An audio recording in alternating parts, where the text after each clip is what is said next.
Today we are going to try to fix this very old TIG welder that has been abandoned.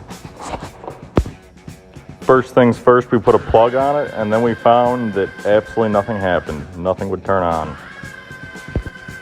Turned out that this fuse in the back was the culprit, and I ordered a new fuse off Amazon, and now it will turn on.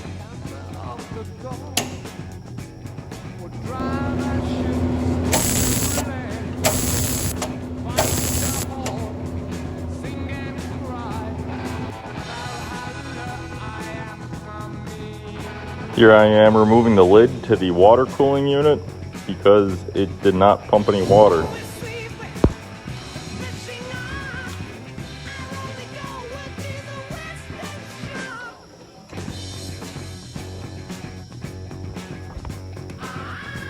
We found that it was all around